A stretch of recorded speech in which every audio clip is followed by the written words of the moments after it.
আল্লাহ মাফ করে দেয়।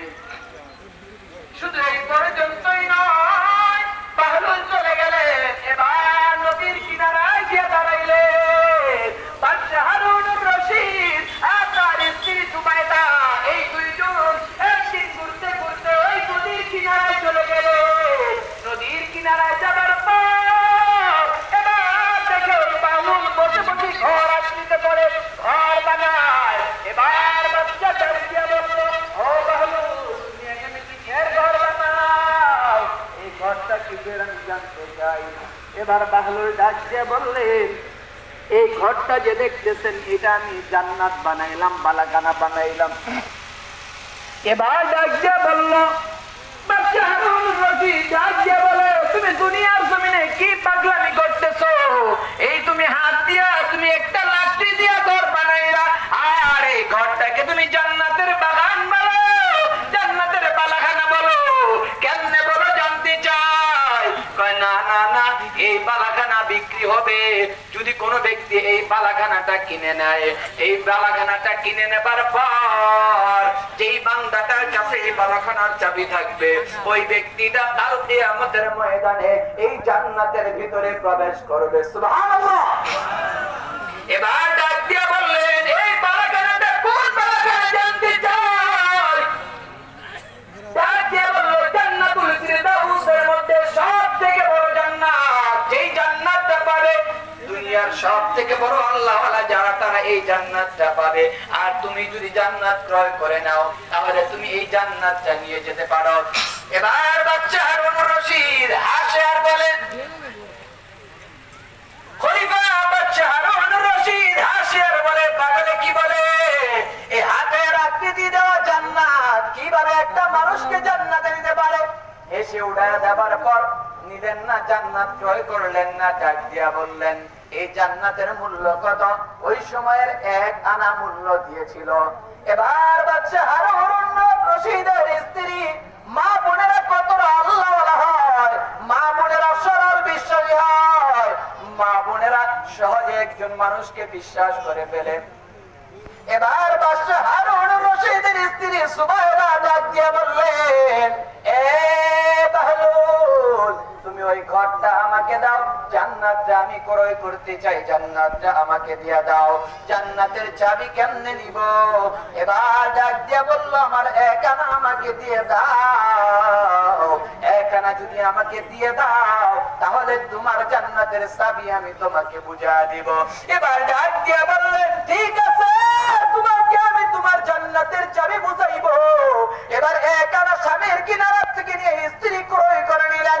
ওই 1 আনা দিয়ে ওই জান্নাতটা ক্রয় করবার পর এবার ডাক দিয়া বললেন, এই জান্নাতটা কার? কয় এই জান্নাতটা হলো সুবাইদার, এই জান্নাতটা সুবাইদা নিবে, এই জান্নাতের মালিক হলো একমাত্র সুবাইদা। এবার ডাক দিয়া বললেন, এ সুবাইদা, লাকড়িটা হাতে দিয়া বলো, এই চাবি তোমার।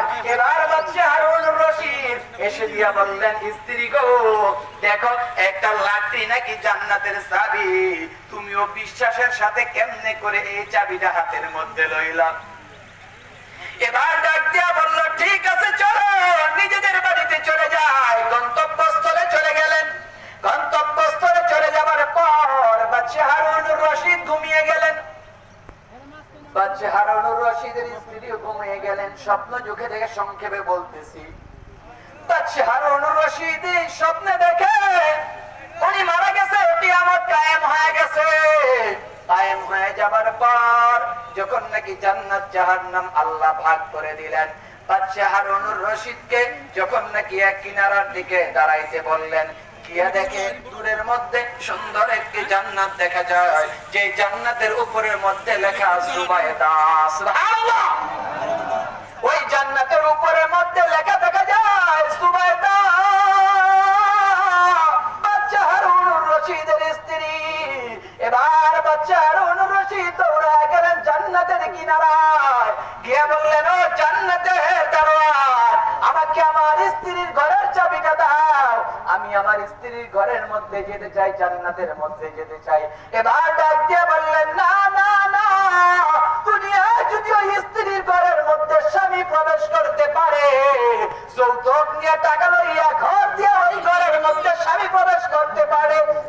যৌতুক নিয়ে স্বামীর টাকা নিয়ে ওই ঘরের মধ্যে থাকতে পারে, বসতে পারে, কিন্তু হাসরের ময়দানে স্বামীরটা স্বামীর, স্ত্রীরটা স্ত্রীর, কারোটা কারো নেওয়া হবে না। এবার ডাক দিয়া বলে দুনিয়ার জমিনে তুমি যদি স্ত্রীর ঘরে গিয়ে থাকতে পারো, কিন্তু কিয়ামতের ময়দানে জান্নাত আমার আল্লাহ বানাইছে এটা একমাত্র বাহলুল পাগলের কাছ থেকে। এই সুবাইদা কিনেছিল এক আনার বিনিময়ে। এই জান্নাতটা হলো সুবাইদার, এটা তোমার নয়।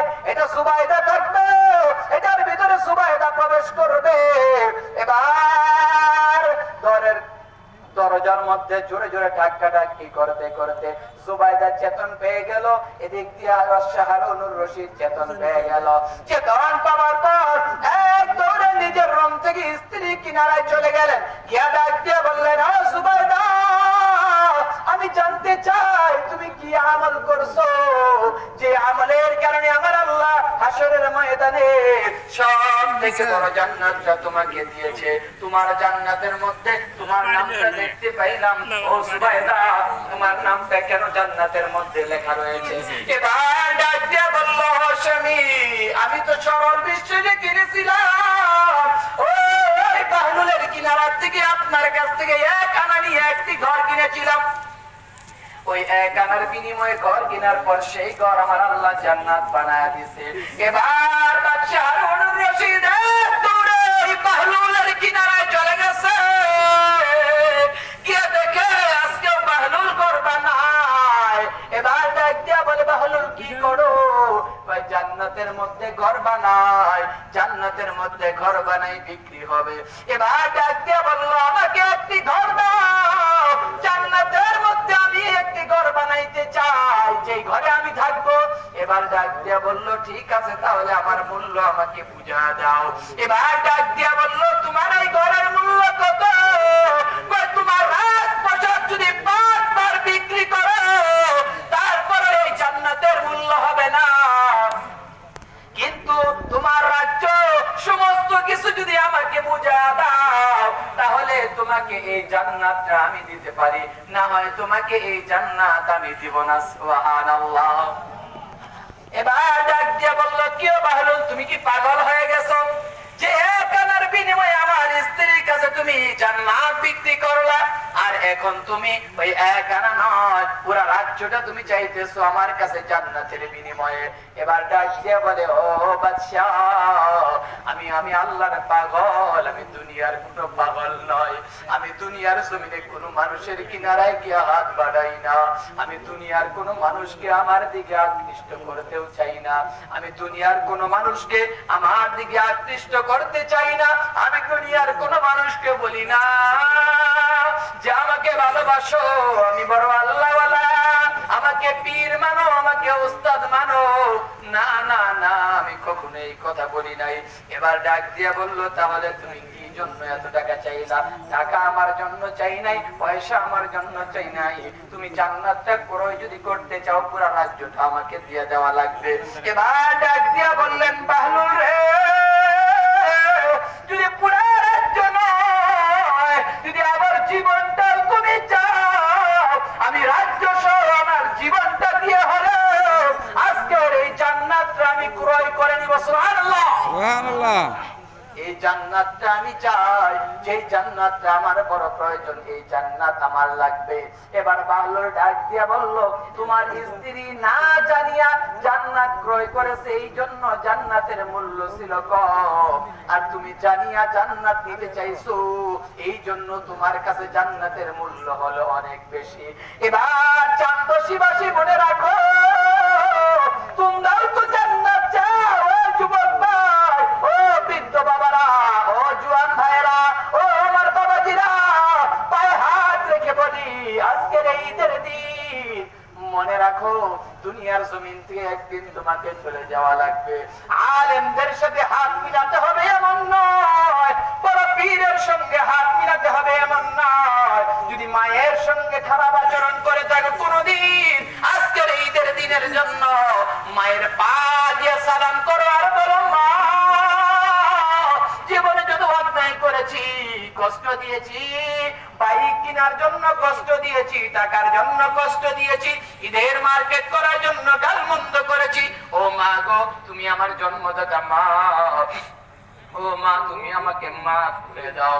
তুমি যদি আমাকে মাফ না করো, দুনিয়াতেও আমার শান্তি নাই, কবরেও আমি জান্নাত পাবো না। যদি এক হয়ে যায়, মায়ের কিনারায় সন্তানের জন্য যদি ক্ষমা চায়, ওই দুনিয়ার সকল মানুষের ক্ষমা হবে না।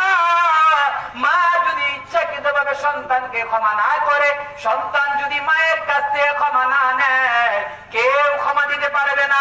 প্রবাসের বাড়িতে সন্তান থাকে, মায়ের খবর নেয় না, স্ত্রীর খবর ভালোই নেয়, বাবার খবর নেয় না, সন্তানের খবর ভালোই নেয়। এ দেখো, তোমার বাবা তোমার সন্তানের মতো, তোমার মা তোমার মেয়ের মতো। তুমি একটা বার তোমার মায়ের খবর নেও না, তোমার বাবার খবর নেও না।